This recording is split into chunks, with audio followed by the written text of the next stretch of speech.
I've just come through a rehabilitation center because of abuse and alcoholism, so I speak from where I know. Young Tony Curtis, with his striking blue eyes and charming good features, became an instant success in the days leading up to Hollywood's golden age. A large number of admirers eventually realized that Curtis had acting chops beyond his stunning looks. After a long and fruitful career that lasted 6 decades, Curtis was finally admitted to the prestigious More Than 100 Films Club. Many admirers saw him as the romantic lead who became a legend. You get to learn the truth about Curtis, who had a very terrifying dark side that nobody knew about, something that most of his devoted admirers were unaware of. Just like 23-year-old Curtis, who came in Hollywood in 1948, completely unprepared for what California would bring him or what this new experience would demand of him, you undoubtedly can relate. But he was also aware, as were many others, that he had to get out of his horrible family's poverty. You see, Curtis's parents were Jewish-Hungarian immigrants. After a long day of labor, his parents would retire to the rear of the business, where they lived as destitute tailors who spoke only Hungarian. Not only did Curtis's mother suffer from schizophrenia, but his younger brother Robert was institutionalized as a result of the same disorder. This made an already difficult situation even worse for the family. This family's situation deteriorated worse. Due to his own inability to comprehend English, Curtis had to put off starting school. His family could not afford to feed him and his brother Julius when they were 8 years old, so they were thrown in an orphanage for a month. Julius, Curtis's brother, died in an accident 4 years later. The vehicle ran over the little kid, killing him instantly. Now that he was completely alone, Curtis had given up hope and was determined to survive on his own. At the tender age of 12, Curtis became a member of a local gang known for its petty theft and chronic absenteeism. All hope seemed lost in this life of his, but a neighbor took a risk on the hurting child. Curtis was sent to a Boy Scout camp by his generous neighbor so that the adolescent may find a positive outlet for his volatile emotions. Fortunately, the relocation and change of scenery were lifesavers. When Curtis returned from camp, he had settled down enough to go to high school and obtain the foundational knowledge he needed to have a shot at life. Nonetheless, the institution did more than just impart knowledge. It paved the way for his acting career. Curtis landed his first tiny acting role when he was 16 years old. For the part of an idiot in a settlement house drama, Curtis shaved his head and did all in his power to stay warm for the nearly 3 hours he had to wait before taking the stage. He took the job quite seriously. That alone was enough to hook the stage into him. His dedication to performing was that strong. The chance to pursue a profession was denied to Curtis since he enlisted in the Navy and served aboard a submarine during World War II. He was released from the military with honors after the war. You might be surprised to learn that he wasted little time getting back into acting. Even though acting was Curtis's one and only shot at a successful profession, he had no idea where to begin. He shadowed a comedian he had met in the Navy and did all the man asked of him in an effort to gain a foot in the door. In fact, Curtis essentially became his assistant in the hopes that the comedian, his sole connection to the Hollywood industry, would impart some acting knowledge and, who knows, maybe even introduce him to some influential individuals. The acting classes were a complete failure. The comic even went so far as to claim that Curtis had any acting chops whatsoever. In New York, Curtis enrolled in acting classes at the New School for Social Research after his unsuccessful attempts at teaching himself the craft at home. He was enrolled with several of his high school classmates. Joyce Selznick, the famous niece of film producer David O. Selznick, and a casting director and talent agency, spotted Curtis while he was a student at an acting school. Curtis was cynical about his chances of making it big in Hollywood, even if she had faith in him. He felt this way maybe because not even his alma mater thought he was talented enough. I was 1,000,000 to 1 shot, the least likely to succeed. I wasn't a low man on the totem pole. I was under the totem pole in a sewer tied to a sack. Curtis went on to reveal that he was initially just concerned with females and money. Even as he spoke, Curtis's greatest fear, the return to the Bronx and the poverty that had separated his family, was plainly visible. Therefore, Curtis continued performing in anything that came his way, whether it was a return to the Bronx or acting despite others telling him he wasn't good enough. He felt compelled to do parts that required him to stand behind the stage backdrop and pull ropes, or upon gaining the opportunity to perform on stage, he would assume roles speaking languages he was not fluent in. He preferred that over going back home. He applied for the role of Tarzan at 20th Century Fox after failing to secure employment elsewhere. After taking one glimpse at his stature, those individuals advised him to grow an additional 8 inches before they returned. What a barbaric sight. Curtis landed a second acting gig with an off-Broadway ensemble, this time performing in plays by George Bernard Shaw.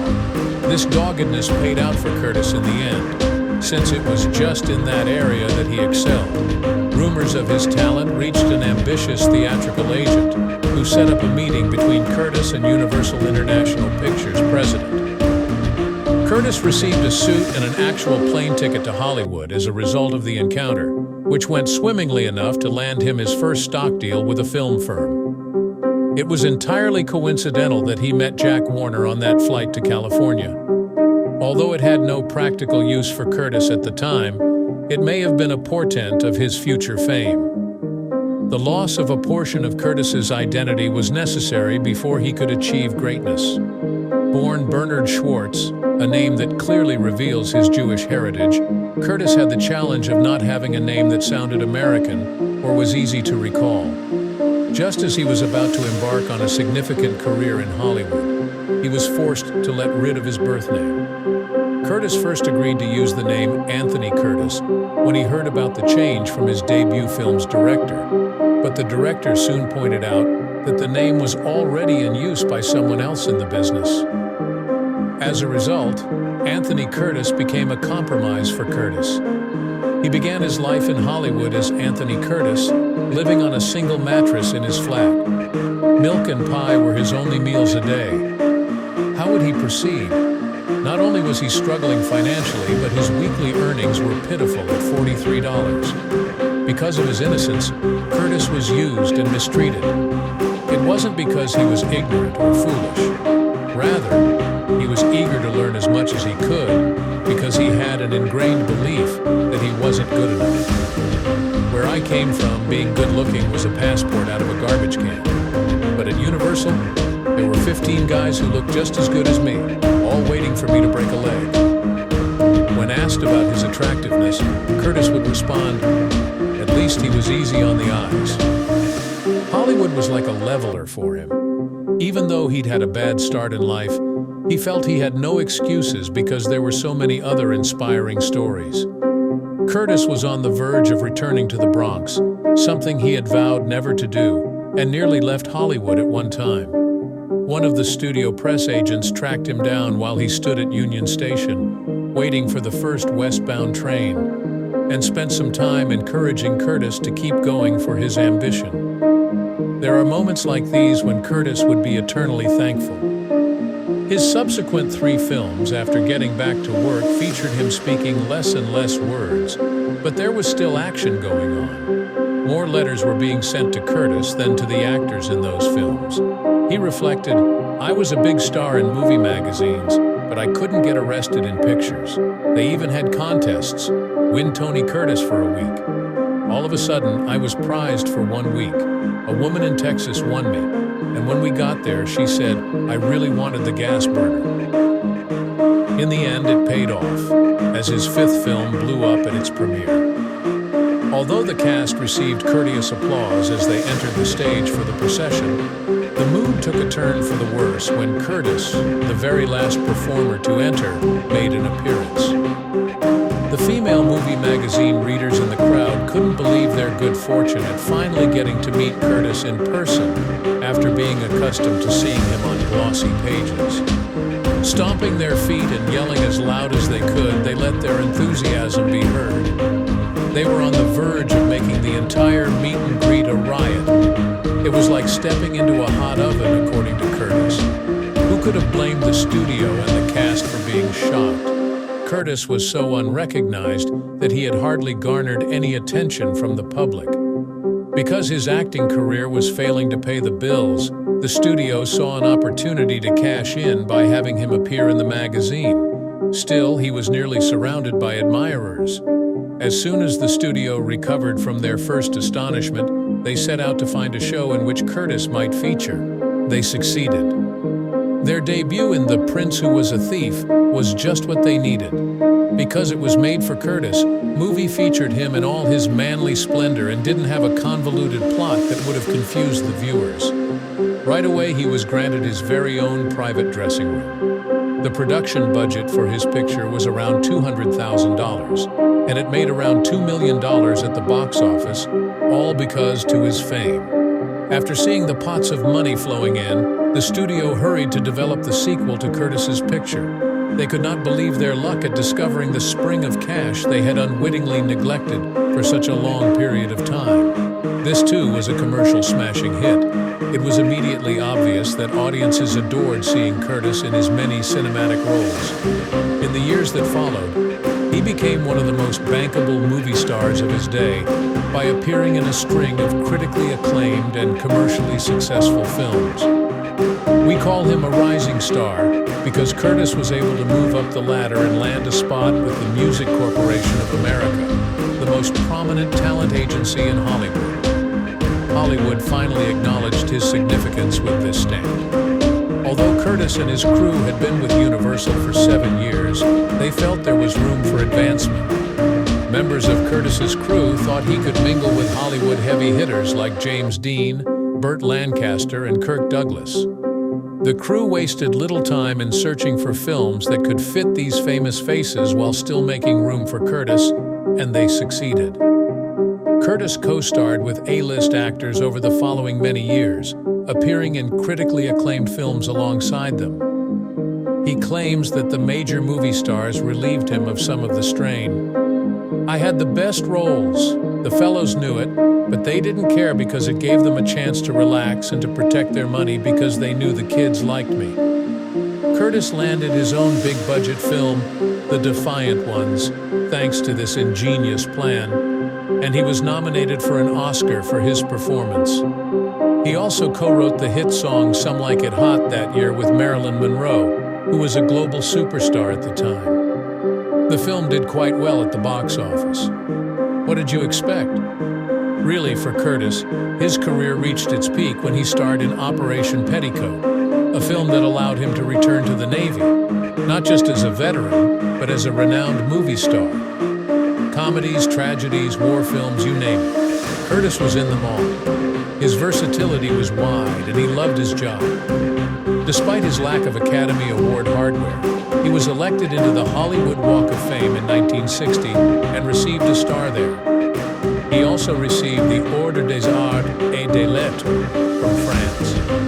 With so much success under his belt, Curtis boldly declared, "Today I'm adjusted as a man and as a star, but in a way I am still doing what I did when I was 7 or 8, looking in the gutter for money. But now it's not the gutter and it's not money, it's just looking." If you felt a sort of sadness in those words, you aren't mistaken, and you would soon understand why. Love blossomed between Curtis and actress Janet Leigh as he rose to fame. This was in the early days of his fame, which he had gotten because girls adored him. The studio at the time understood the movie market dynamics and knew that Curtis's romance with any female getting out would basically end his blooming career. So even though the studio would often stay out of their stars' romantic relationships, they spent 3 days convincing Curtis not to get married, telling him he would be poisoning himself at the box office. When that didn't work, they threatened to banish him back to the Bronx and end his budding career. But Curtis was in love, and in response, he and Leigh defied the studio heads, eloped, and got married by a local judge in Greenwich, Connecticut. However, contrary to what the studio had believed would happen, marriage actually helped Curtis's career because he excelled in leaps after settling down. The couple had 2 children, Kelly and James Leigh. However, a decade later, Curtis and Lee got divorced. Rumor had it that Curtis had cheated with 17-year-old German actress Christine Kaufmann, but he stated the reason for their divorce was something else. For a while, we were Hollywood's golden couple, he said. I was very dedicated and devoted to Janet and on top of my trade, but in her eyes, that goldenness started to wear off. I realized that whatever I wasn't enough for Janet. That hurt me a lot and broke my heart. Fans who might have taken his side after he said this had to reconsider their stance. After Curtis married 18-year-old Kaufman barely a year after his divorce, 4 years later, he and Kaufman got divorced. Around this time, Curtis's career had taken a nosedive, and he turned to drugs and alcohol as his sole companions. Despite the state in which he found himself, Curtis still got into several high-profile romances with other icons, including Natalie Wood. After his 2 failed marriages, Curtis got married an additional 4 different times to different women. While he was failing in marriage, Curtis had also developed a heavy addiction. He was even arrested for possession at Heathrow Airport in London. This definitely helped his star power decline considerably, and he was offered very few film roles, appearing in a variety of low-profile films and on various TV shows. A sad turn of events given how successful Curtis was in the prime of his career. Eventually, he got to a point when he decided enough was enough, and he was not going to continue the downward spiral his life had become. So he headed to rehab in 1982. After coming out of rehab, he described himself as a fine art painter, saying this was a new hobby he picked up. It might be out of place because pretty much throughout his life, Curtis has enjoyed painting and had started it as a second career for a while. So choosing to focus on this after movie making seems like the obvious choice. His paintings were good enough to find their way into the Metropolitan Museum of Art in New York City. Some were also seen at the Tony Vanderploeg Gallery in Carmel, California. In addition to a successful art career, Curtis also wrote and published 2 autobiographies during this time: Tony Curtis, the autobiography, and American Prince, a memoir. This incredible strength displayed by Curtis was applauded by both fans and non-fans. Many know how terribly difficult it is for a person to force themselves to submit to rehab and stay true to it. Then to come out of that and reinvent himself as a successful painter and author was something truly praiseworthy. Unfortunately, in the midst of this reinvention, Curtis suffered what no parent should ever have to deal with. His son Nicholas, from his 3rd marriage, died of overdose in Provincetown at the age of 23. Curtis said he had no sadness regarding his life or career, except that he missed his sweet boy, adding, "It's a terrible thing when a father loses his son." After the death of his son, Curtis practically withdrew from social life, retreating to Cape Cod to live with his family. He later toured in a musical adaptation of Some Like It Hot and did his final film David and Fatima in 2008. But by this time, his own health was becoming a frequent problem. He had already undergone heart bypass surgery in '94 and had a recurring battle with obstructive pulmonary disease. He even almost died in 2006 because of pneumonia and suffered from a coma for a considerable amount of time. However, in 2010, 85-year-old Tony Curtis breathed his last as he succumbed to cardiac arrest in Las Vegas on September 29. His wife put the hearts of many fans at peace by stating he died peacefully, surrounded by those who loved him and had been caring for him all. Tony ever wanted to be was a movie star. He didn't want to be the most dramatic actor. He wanted to be a movie star ever since he was a little kid. That little kid, despite being dealt many harsh blows early in life, held on to his dream, the only light he had, with all his might, and got pulled out of that overwhelming darkness. And fans can only be grateful for the strength of that boy.